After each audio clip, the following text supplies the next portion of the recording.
వెంట్రుక రాసి city life తో మసి నగరవాసంలో కేశాలకెన్ని కష్టాలో పూర్తి వివరాలకు చదవండి రేపటి సాక్షి హైదరాబాద్ ఎడిషన్. అందరికీ నమస్కారం. ఈరోజు మా కౌన్సిల్లో బడ్జెట్ మీద చర్చ జరుగుతూ ఉంది. ప్రతిపక్షం మా డ్యూటీ ఏంటి, బడ్జెట్లో ఏమేమి తప్పులు జరిగాయి, వాళ్ళు ఇచ్చిన హామీలేంటి, ఎన్నికల టైంలో వాటికి కేటాయింపులు జరిగాయా లేదా, దానిని మేము ప్రస్తావిస్తూ ఉన్నాము. కానీ నిజాలు చెప్తూ ఉన్నాం కాబట్టి మమ్మల్ని మాట్లాడనివ్వకుండా స్టార్టింగ్ నుంచి అలా డిస్టర్బ్ చేస్తూనే ఉన్నారు. ఇది సమంజసం కాదు అని మీకు తెలియజేస్తూ ఉన్నాను. బడ్జెట్ అంటే వాస్తవాలకు దగ్గరగా ఉండాలి, విలువలు విశ్వసనీయతకు దగ్గరగా ఉండాలి.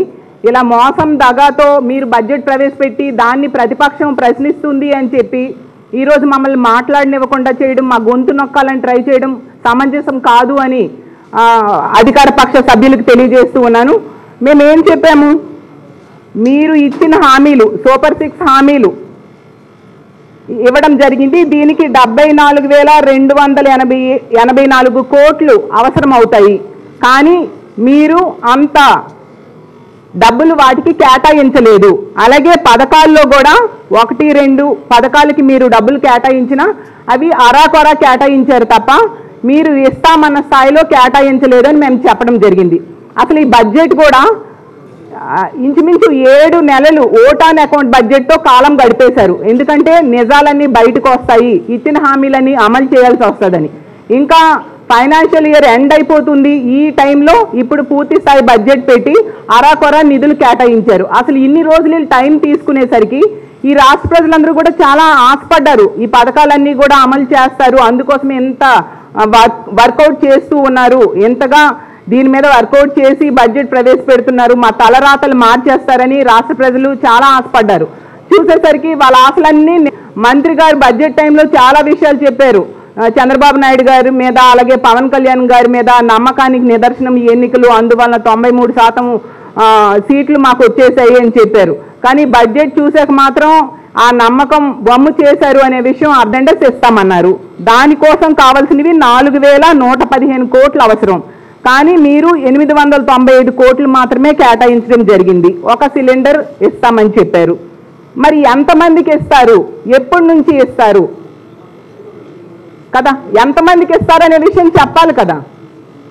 మొన్న కూడా ఆ గ్యాస్ కంపెనీలకు ఆ అమౌంట్ ఇచ్చారంట, మరి అదేదో డైరెక్ట్గా లబ్ధిదారుడికే ఇవ్వచ్చు కదా.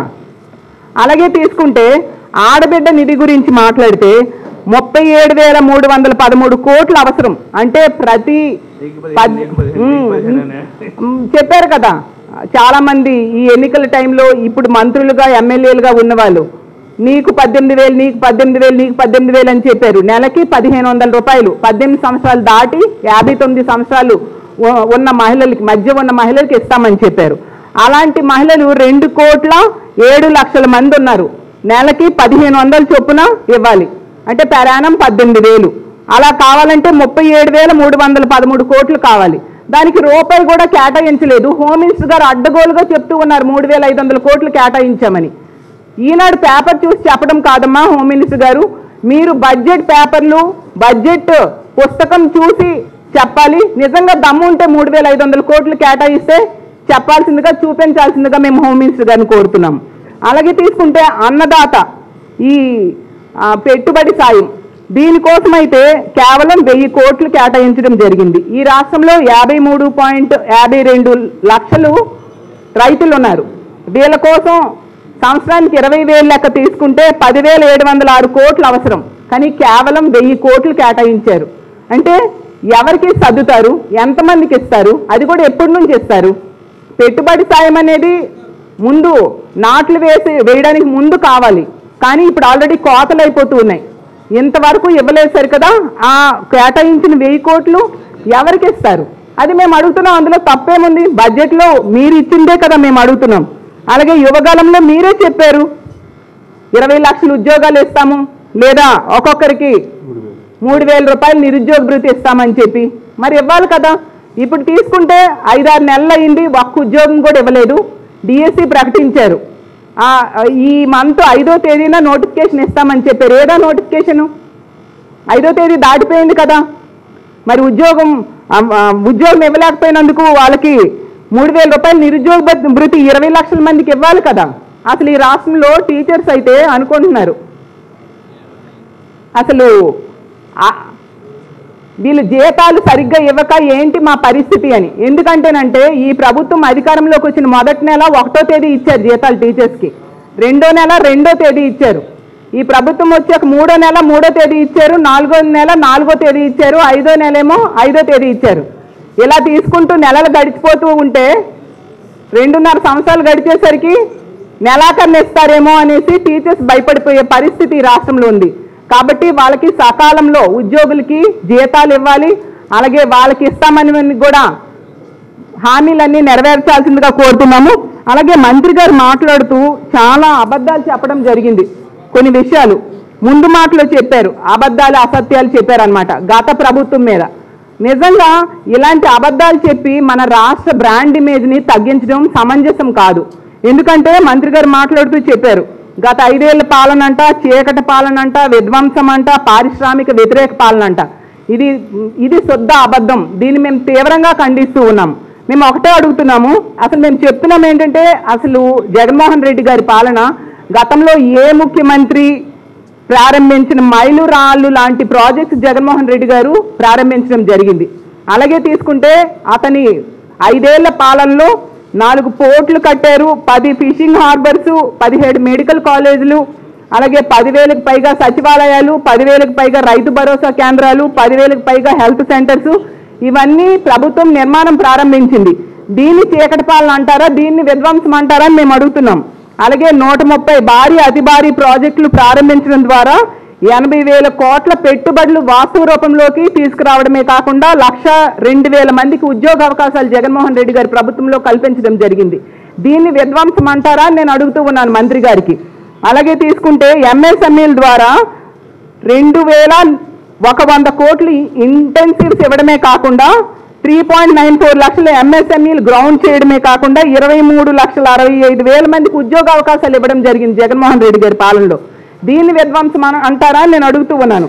అసలు ఎప్పుడు లేనట్టుగా 3 years వరుసగా ఈజ్ ఆఫ్ డూయింగ్లో నంబర్ 1 స్థానంలో ఉంచారు జగన్మోహన్ రెడ్డి గారు. దీన్ని చీకటి పాలన అంటారా నేను మంత్రి గారిని అడుగుతూ ఉన్నాను. ఎందుకు ఇలాంటి తప్పుడు మాటలు చెప్పి ప్రజల్ని తప్పుదోవ పట్టించడానికి ట్రై చేస్తున్నారు, రాష్ట్ర బ్రాండ్ ఇమేజ్ని తగ్గించడానికి ట్రై చేస్తున్నారు అని నేను అడుగుతున్నాను.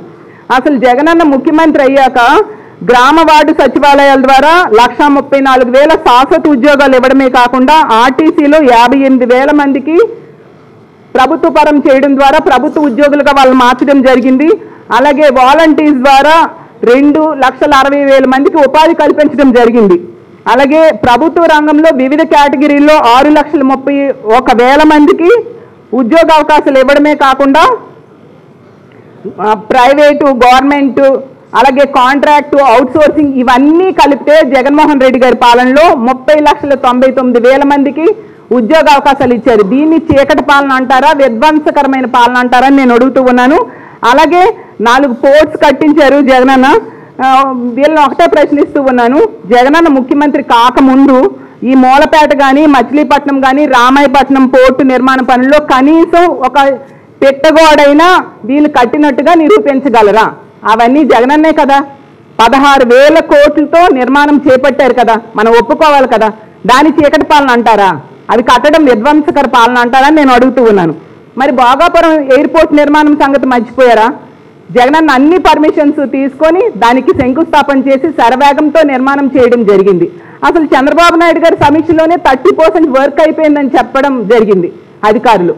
మరి దాన్ని విధ్వంసకర పాలన అంటారా నేను అడుగుతూ ఉన్నాను. ఎందుకు ఇలా రాష్ట్ర బ్రాండ్ ఇమేజ్ని మీ రాజకీయ స్వార్థం కోసం దెబ్బతినేట్టుగా చేస్తున్నారని నేను ప్రశ్నిస్తూ ఉన్నాను. అలాగే వైద్య రంగంలో విప్లవాత్మకమైన మార్పులు తీసుకొచ్చారు, ఎన్నో హాస్పిటల్స్ కట్టించడం జరిగింది. అలాగే దశాబ్దాలుగా ఎంతో సమస్య, కిడ్నీ సమస్య, దానికోసం మనం చూసాం 700 కోట్లతో శాశ్వత మంచినీటి పథకాన్ని ప్రారంభించారు. 85 కోట్లతో 200 పడకల hospital kidney research centre Jaganmohan Reddy గారు తీసుకొచ్చారు. అది విధ్వంసకర పాలన నేను అడుగుతున్నాను. వీళ్ళకి అంటే అబద్ధాలు చెప్పి ప్రజల్ని మభ్యపెట్టాలనుకోవడం చాలా తప్పు, ప్రతిపక్షం గొంతు నొక్కాలనుకోవడం మరింత తప్పని తెలియజేస్తూ ఉన్నాను. అలాగే మంత్రి గారు మాట్లాడుతూ చెప్పారు ఏంటి, ఈ ప్రభుత్వం వచ్చినప్పటి నుంచి పునర్నిర్మిస్తున్నారట. మెడికల్ కాలేజీల నిర్మాణం ఆపేయడం పునర్నిర్మాణమా నేను అడుగుతూ ఉన్నాను మంత్రి గారికి. అలాగే నాడు నేడు ద్వారా అభివృద్ధి చెందుతున్న పాఠశాలల డెవలప్మెంట్ ఆపేయడం పునర్నిర్మాణమా నేను అడుగుతున్నాను. ప్రభుత్వ పాఠశాలల్లో సిబిఎస్ఈ ఐబీ సిలబస్ తొలగించడం పునర్నిర్మాణం అని నేను అడుగుతున్నాను. రోడ్లేమో పీపీపీ ద్వారా ప్రైవేట్ పరం చేయడం పునర్నిర్మాణం అని నేను అడుగుతున్నాను. మద్యం షాపులకి ప్రైవేట్ వ్యక్తులకి ఇచ్చేయడం పునర్నిర్మాణమా అని ఈ ప్రభుత్వాన్ని నేను ప్రశ్నిస్తూ ఉన్నాను. ఊరూరా బెల్ట్ షాపులు ఈరోజు చూస్తే ప్రతి దగ్గర కూడా బెల్ట్ షాపులు మనకు కనిపిస్తూ ఉన్నాయి. అదా పునర్నిర్మాణం అని నేను అడుగుతూ ఉన్నాను. ఇసుక గతం కంటే ఎక్కువ రేట్ అయిపోయి భవన నిర్మాణ కార్మికులు పని లేక ఇబ్బంది పడే పరిస్థితి, దీన్ని పునర్నిర్మాణం అంటారని నేను అడుగుతూ ఉన్నాను. కాబట్టి అలాగే ఈ బడ్జెట్ మొత్తంలో ఒకే ఒక నిజం చెప్పారు, ఏంటంటే అప్పు, రాష్ట్రం తాలూకా అప్పు 6,46,000 కోట్లు ఉందనేసి చెప్పడం జరిగింది. అదొక్కటే నిజం. ఇదిగోండి వాళ్ళ ప్రజాగళం మేనిఫెస్టోలో చెప్పారు రాష్ట్రం అప్పు 13 లక్షల కోట్లు ఉంది అనేసి. కానీ ఈ బడ్జెట్లో మీరే ఒప్పుకున్నారు 6,46,000 కోట్లు ఉంది. అందులో కూడా గతంలో చంద్రబాబు నాయుడు గారు 2019లో దిగిపోయేసరికి 3.13 లక్షల కోట్లు ఉంది. అది పోగా మిగిలింది మాత్రమే జగన్మోహన్ రెడ్డి గారు చేశారనే విషయం ఈ బడ్జెట్లో మీరే ఒప్పుకోవడం జరిగింది. కాబట్టి బడ్జెట్ అనేది వాస్తవానికి విశ్వసనీయతకు ప్రతిబింబంలా ఉండాలి, అంతేగాని మోసానికి దగాకి ప్రతిబింబంలా ఉండకూడదు. అలాగే అది సమంజసం కూడా కాదు. ప్రశ్నిస్తున్న ప్రతిపక్షం గొంతు నొక్కాలనుకోవడం కూడా సమంజసం కాదు. దీని ఫలితం రానున్న రోజుల్లో ఖచ్చితంగా ప్రజలే మీకు బుద్ధి చెప్తారని తెలియజేసుకుంటూ, ఇప్పటికి కూడా మా వైఎస్ఆర్ కాంగ్రెస్ పార్టీ మా అందరు ఎమ్మెల్సీల తరఫున పార్టీ తరఫున మేము కోరుకుంటున్నాం, మీరు మేనిఫెస్టోలో ఇచ్చిన అంశాలన్నిటికీ సరిపోయిన నిధులు బడ్జెట్లో కేటాయించాలి. ఇప్పుడు కేటాయించినవి సరిపోవు కాబట్టి వాటిని మార్చైనా, మీరు చెప్తూ ఉంటారు కదా సంపద సృష్టి చేస్తాము అనేసి, ఆ సంపద సృష్టి ఏదో చేసి మేనిఫెస్టోలో ఇచ్చిన అంశాలన్నిటికీ సరిపోయే నిధులు మీరు కేటాయించాల్సిందిగా కోరుకుంటూ సెలవు తీసుకుంటున్నాను.